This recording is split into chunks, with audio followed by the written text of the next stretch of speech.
nosso tema nessa sequência de vídeos feito para servir de material de estudo, auxiliar aos alunos de teoria psicanalítica na universidade em que eu leciono, o próximo tema seria o complexo de Édipo.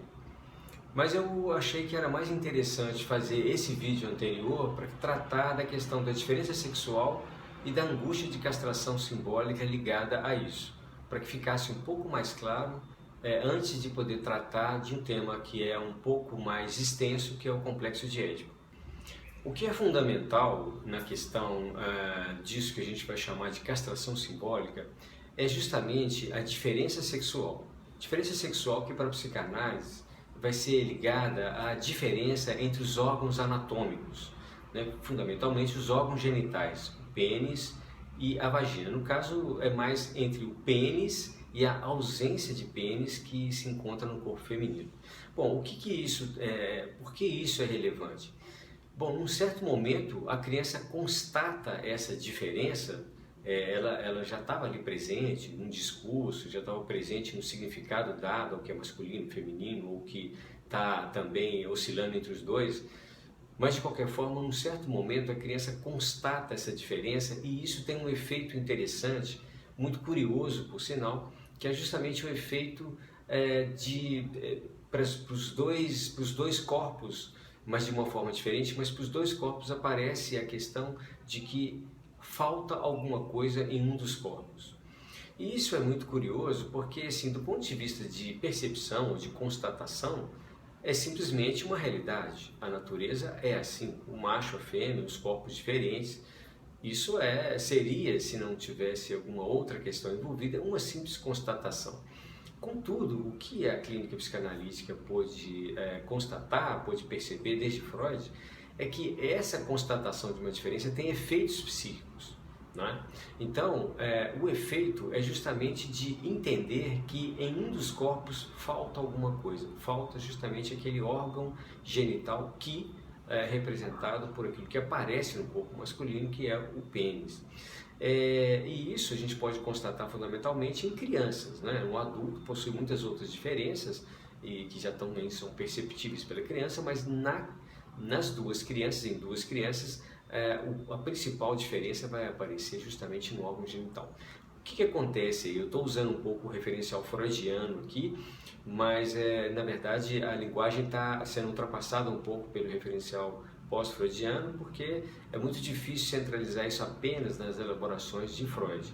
Mas quando a gente chegar em complexo de Édipo, eu vou tentar me centralizar um pouco mais em Freud. Bom, mas o que acontece então? Do lado do menino, não é? Quando ele percebe essa falha, isso que seria uma falta no corpo feminino, ele vai introduzir um valor a esse órgão que no corpo dele está presente. Então, o pênis, o órgão genital masculino, ele passa a ter um valor fálico. Ele passa a ser um falo, né? Que é o termo que desde Freud se usa para designar o valor que passa a ter esse órgão, um valor simbólico em relação ao lugar onde ele está ausente. E ele está ausente numa fantasia inicial porque ele foi perdido, né? Então, justamente porque é um órgão que possui um determinado valor simbólico, é que ele pode ser perdido, ele pode ser trocado, fundamentalmente ele pode ser perdido. Essa é a grande questão que aparece para o menino, aquele corpo que possui o pênis.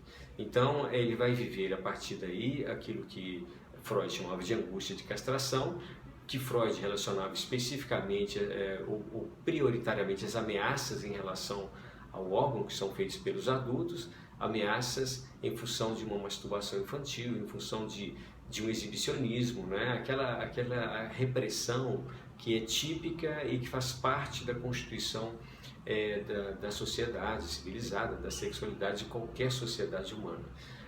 Então, o menino, frente a esse tipo de ameaça, ele começa a ter a fantasia de que ele pode realmente perder esse órgão. Isso passa a ter um valor fundamental porque é um órgão que vai simbolizar, significar a sua posição, a sua identidade, o seu modo de gozo, a sua relação com o objeto sexual e com as relações amorosas, né?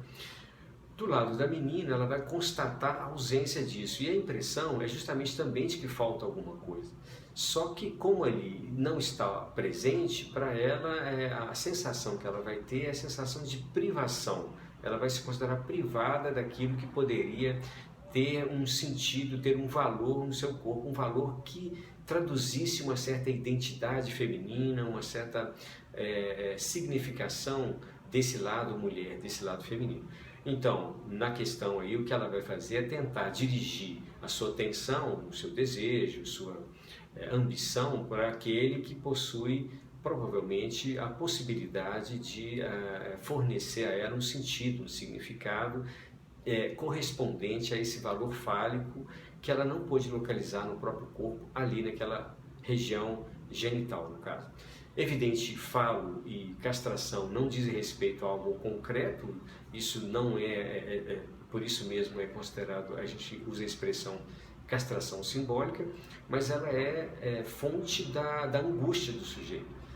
A gente trabalha com a ideia de castração simbólica porque na verdade não há uma castração, há uma constatação de diferença que surge na subjetividade, é subjetivada como a possibilidade de castração, de perda no caso, de privação no outro, mas que faz parte da constituição subjetiva.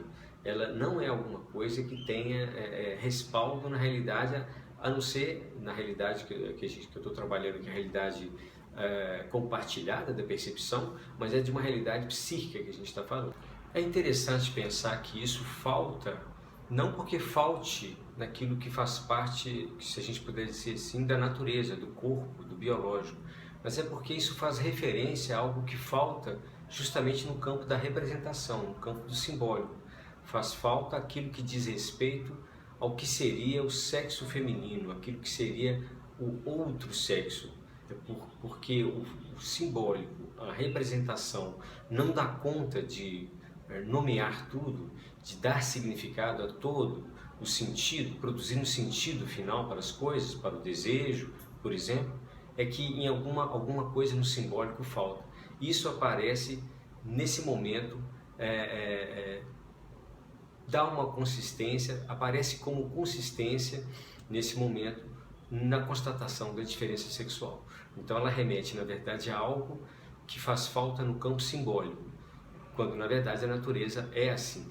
Mas a constatação faz com que essa falta no simbólico seja ali localizada justamente no ponto da diferença sexual. A gente trabalha com a ideia de castração simbólica porque na verdade não há uma castração, há uma constatação de diferença que surge na subjetividade, é subjetivada como a possibilidade de castração, de perda no caso, de privação no outro, mas que faz parte da constituição subjetiva.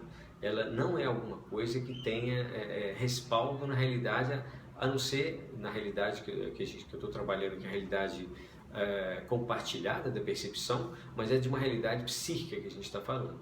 Então, o que acontece é justamente o fato de que a diferença sexual, colocando de uma forma mais resumida, a diferença sexual tem um efeito em cada um dos corpos, na forma como ele se localiza numa identidade, na forma como ele se relaciona com o objeto sexual, na forma como ele se posiciona nas relações amorosas. Isso é o ponto da diferença sexual, da constatação e do posicionamento do sujeito a partir daí, é algo fundamental do ponto de vista psicanalítico para pensar essas relações. Com essa noção de diferença sexual e da angústia de castração, a gente agora pode passar para o próximo conceito, que seria o complexo de Édipo.